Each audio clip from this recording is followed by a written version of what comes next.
Welcome to another episode of the Basalon Cycling Podcast. I'm your host, Sherry. Make sure to check out my favorite cycling gear in the link below at All Tricks and subscribe if you haven't already for more exciting videos. Coming up next week, my Japan cycling adventure, 3 weeks full of amazing cycling, landscapes, and of course, great food. So make sure to stay tuned. Joining me today is the author of Ultra Cycling and Bikepacking, Everything You Need to Know. He's also an experienced coach. Stefan Barth, welcome to the show. Hi, Sherry. Thanks for having me. Thanks for joining today. I'm really excited. Obviously, you know everything about ultra cycling and bikepacking by now. I had a look at your book and it's really interesting. And I just want to jump straight into it. I think there's a lot of debate about what is actually ultra cycling. I think it's kind of a new discipline and there's still some debate. When is ultra cycling really starting with races, for example, shorter ones, but still quite long, like this year, the Track Adventure or some others like Badlands? Then where do you draw the line between a normal cycling race and an ultra cycling race? Yeah, I think it's very fluid. So I'm not sure if we even need something like a strict definition. What is ultra cycling and what is no cycling or just a long tour? Because it always depends on where do you come from and what's your perspective. So yes, it depends on who you are talking to. And guys like Christoph Strasser, who was at your podcast recently, he has certainly a different definition of ultra cycling than somebody who just starts with the sports. So when coaches, I'm saying like everything that is beyond, let's say, 8 hours of riding is on the normal or beyond that what thing or the normal guy out there on the street who's using his bicycle or her bicycle as a transportation medium will think about as normal cycling distances. And yeah, so some people might call this already ultra distance, and for others this is just a normal training ride. But I'm not too strict with these definitions. So you won't find a definition in my book as well. So that's probably why you asked. Yeah, exactly. And I know you coach a lot of athletes, especially people focusing on long distance events, bikepacking. So for somebody who wanted to start, what are the key aspects they should consider? Because, sometimes you wonder is like, okay, if I want to go on a long ride, what I should consider that is really essential. Yeah. I'm trying always to convey the feeling that the first thing you need to do is to invest in yourself. So a lot of people are coming and what they have in mind is, do I have the right bicycle? Do I have the right bikepacking, the right equipment? And from my point of view, these are like secondary things you need to consider. So the first thing that is really important for going long distances is being healthy and being ready from your body to complete this distance, because that's what makes it fun in the long run. Because if you just are able to maybe finish an event, but it's very painful and you're struggling the whole time, it's not as much fun as if you go at the start line and you are able to enjoy the whole event because you are ready to go from your body. So is take a focus on your training and invest time in yourself. Try to do healthy training. So don't focus only on cycling, but do the other stuff, do core training, invest into your muscles at your whole body, adjust maybe your nutrition or take time to think about your nutrition, and put the focus on your health. So this is already a good thing to start. For example, you put a huge emphasis on training. Of course, you are a coach. So what would you say, is there a different approach to, let's say, conventional cycling or the way of training for an ultra cycling event or a long bikepacking trip? Is there something like, should you focus more on endurance or should you also incorporate some, let's say, interval training? What's your approach? You need both, yes. So well, it depends on where you come from. You know, if you are already a very strong cyclist because you have a background in triathlon or in normal cycling, focus on the endurance part and to go long, to adjust your body and also your mind to the long distance cycling. Whereas somebody who starts with the sports and has, as in cycling, you call it the not the huge engine. So you have no history of VO2 max training, for example, and high intensive interval training. Then you can gain a lot at the beginning as well. If you start with high intensity training and with VO2 max training, because you can boost your engine, so your engine gets bigger. And then you will slowly adjust to more endurance training and you will work on the efficiency of the engine. But first you can jumpstart it a little bit. So it depends on where you come from. But at the end, you will always have to adjust your training from traditional cycling training because you are not, you're not trying to race 5 hours, but you are trying to race 24 hours, 48 hours, or a week or something like that. So yes, of course, the training is different. And for example, I call it challenges.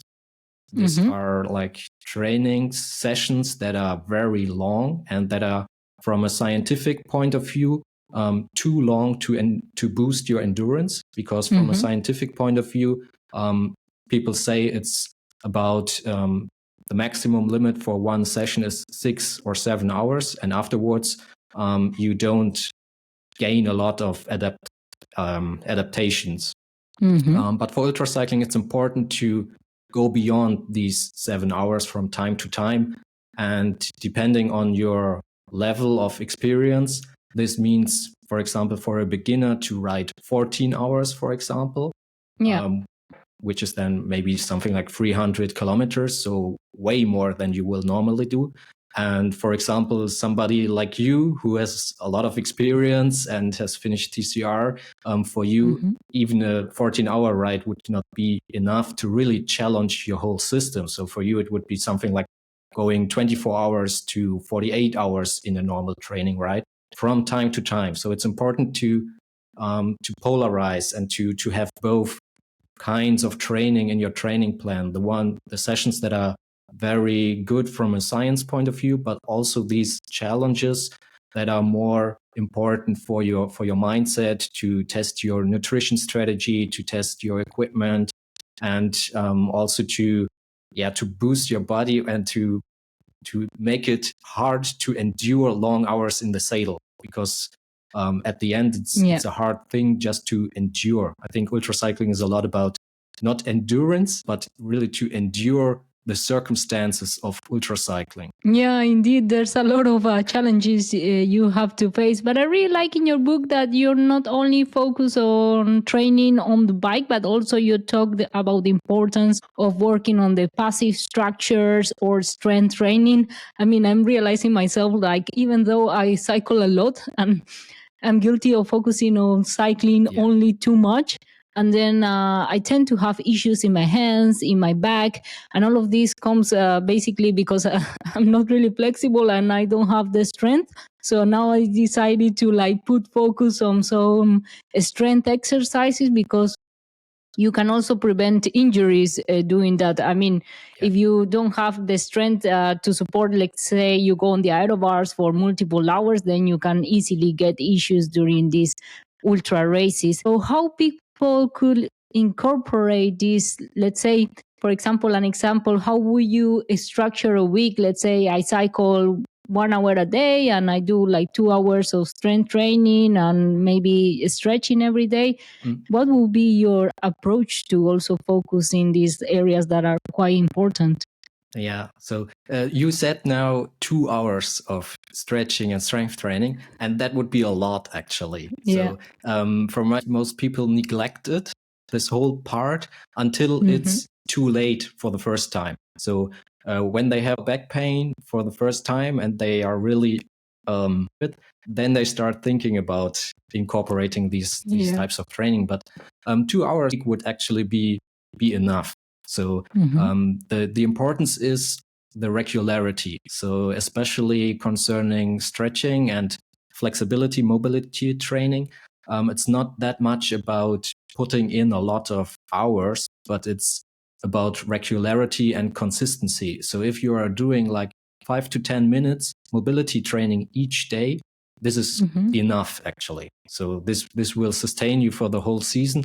And if you did, for example, a challenge where you rode your bike for 14 hours, 20 hours, something like that, okay, then you will take probably one day off just to relax, watch TV, and the day after that, you can do a prolonged flexibility session. But in the everyday training, I like to keep it short. So when I'm doing training plans, I incorporate something like 5 to 15 minute blocks, but several a week, so that you are consistently working on your flexibility, and then you will have the profit in the long run.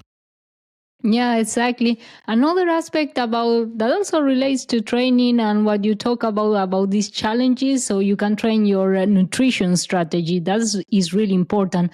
I guess it's a bit different to the nutrition you will plan for a short event, because you need to incorporate maybe other things like amino acids, or you have to think about like you have kind of to recover or delay the decay during these kind of events, because it's not like you can go on an all-out effort and 24 hours is finished. It's like if you go all out, you deplete your stores, then you're kind of done for the rest of the race. And I find that's kind of a rookie mistake a lot of people tend to do. So what would you say is kind of a good like nutrition schedule, or maybe things that people should incorporate besides carbs, etc.? Yeah. So I think it's two topics probably. It's the first one is how much energy do you need, and which is how much should you eat overall and in which intervals. And the other one is the diversion-free macronutrients, so fats, carbs, and proteins. And the first thing for a beginner is always to eat more. So most people are eating not enough, even in training. So the most people coming to me, I will always have them writing down what they ate and drink during their long rides for the first 1 or 2 weeks, so that I can make a picture for myself. And typically say to them that they should eat more. So a good thing is to really eat something every hour. And then it's not that much about what you eat, but the first thing to get it into your head, into your mind, that it's very important to eat every hour. So that's what I advise first. For example, on your cycling computer, you have the time. And even if you are riding with the map, so that you know where to turn left, turn right, etc., you will always see the time that is going by. And each hour, you should definitely eat something. And then it's about what do you eat. And the first, or most people are tending to sports nutrition, so something in their bidons, and this is always very much sugar or very dependent on carbs. And as you already said, you talked about amino acids and about recovery, and especially for the slower riders, it's very important to have enough of protein, enough of amino acids, so that your body can use the breaks that you are having to really recover. Because a very fast racer, for example, in a short race, something like 1,000 kilometers, a very fast racer will have no breaks at all, or very, very little downtime. So for them, it's not that important to have so much protein. But somebody who's riding the same distance, let's say on 2 or 3 days, and each they will sleep 3.5 hours, 4.5 hours. So the body has some time to adjust. The body has some time to recover. But the body also needs the things, the proteins, to really recover your muscle. And so for slower riders especially, it's important to eat enough proteins.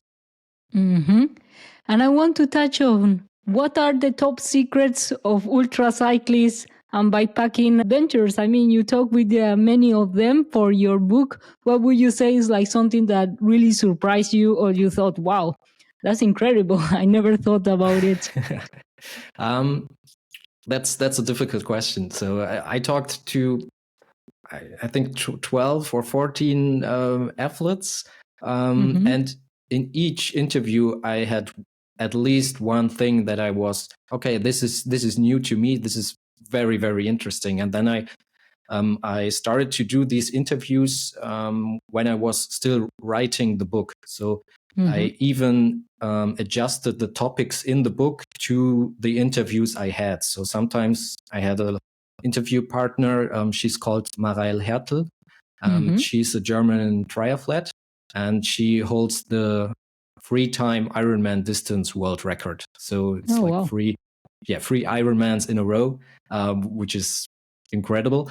And she gave me a lot of input to the topic of pain perception, for example, because she has really dug deep into this topic herself from a scientific point of view, but also from her triathlon experience. And then I had different interviews. For example, James Mark Hayden, we talked about his sleep strategies, and he told me that he tries to sleep in advance, which is something sleep loading. Sleep loading, so to say. And a lot of people think that it's not possible to sleep in advance, but literature suggests otherwise. So it's a common strategy for pilots, for example, who are doing intercontinental flights, and they have there's a couple of studies who show that your cognitive abilities and your alertness stays better if you slept more the days before. So it's actually possible to do this sleep loading, but you will get tired, of course, but your cognitive abilities will stay better.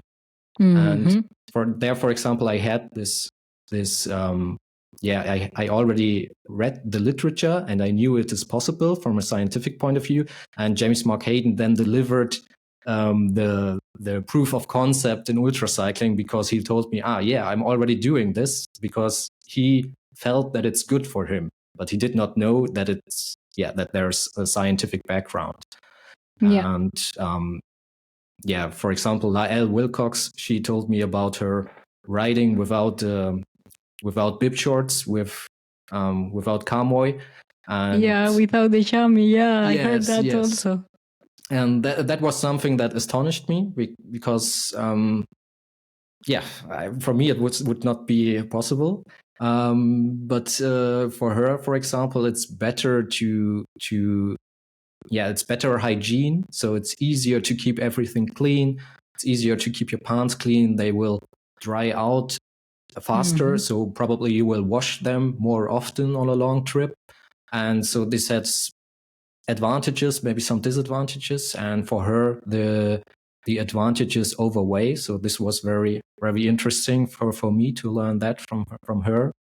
And every interview partner delivered some insights that were very new. And overall, I can say I was astonished on how professional the winners of TCR, of Race Across America, how professionally they are doing their sport, not only from a training perspective, but of how much energy they are investing in their races, and of how much they are thinking things through on planning, what kind of equipment they are using, what kind of nutrition they are using. So all of them are very, very professional. Yeah, it's funny that you touch on this point. I also noticed that kind of ultra cycling and bikepacking events went from being that kind of more like, let's say, everyday cyclists that decided to challenge themselves, to now people who are really like dedicated and really have a professional approach to it. And especially in races like self-routed, like TCR, you really see the difference, the preparation, how they schedule the sleep strategies, etc.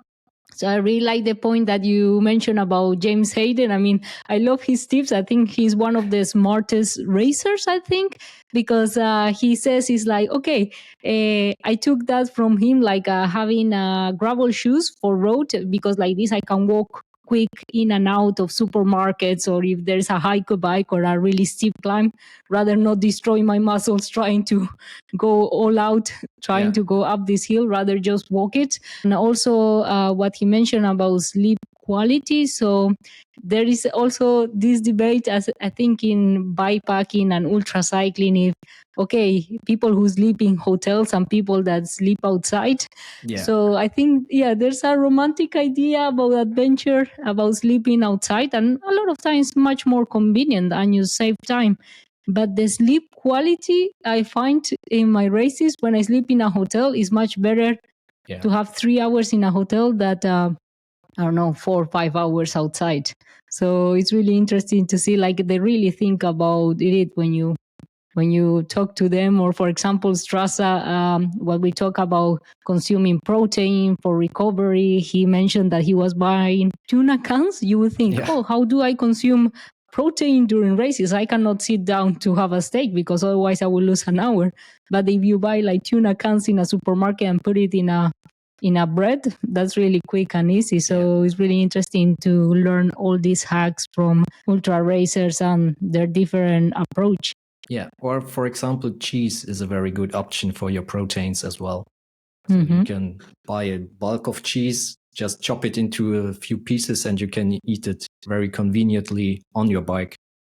And talking about bikes, you talk also about the importance of bike fit. So in the case of Lael Wilcox, maybe she's able to ride without chamois because she has a really good bike fit. I think a lot of the issues with booties, sore booty, is like mostly coming not from the saddle or your bib shorts. Is mostly because of your bike fit, because your position is not good. So people tend to move a lot on the saddle. So if you're not very stable, then you create areas of friction. Of course, there's like some saddle combination that is better, but I don't know. What's your thoughts about this? Yeah, bike fitting is very, very important in the context of saddle sores, because as you mentioned, there's always the thing for a saddle sores is friction. So if you have friction, you will have a wound in the perhaps not on the first day, but on the second day or on the third day. There's always the risk of getting a wound.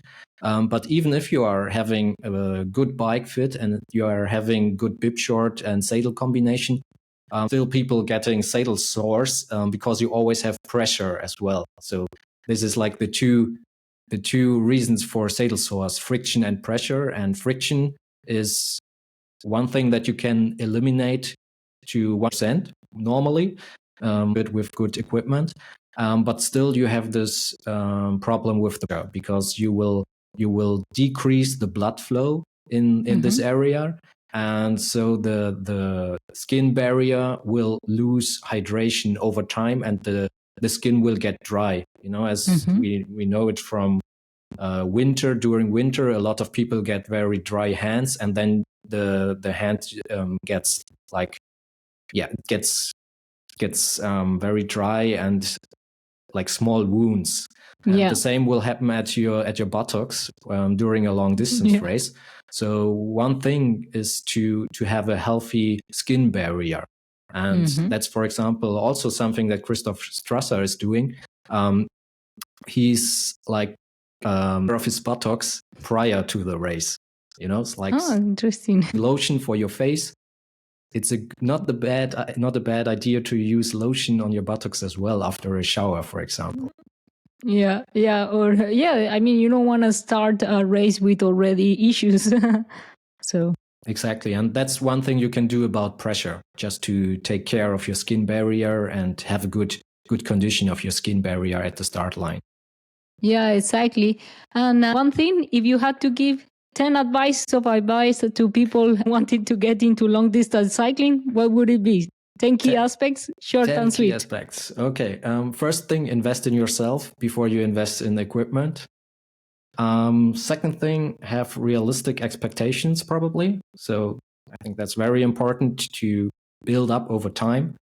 Third thing, don't jump in at the deep end. So first start with a shorter event and then build TCR or Race Across America or whatever you are going to do or want to do.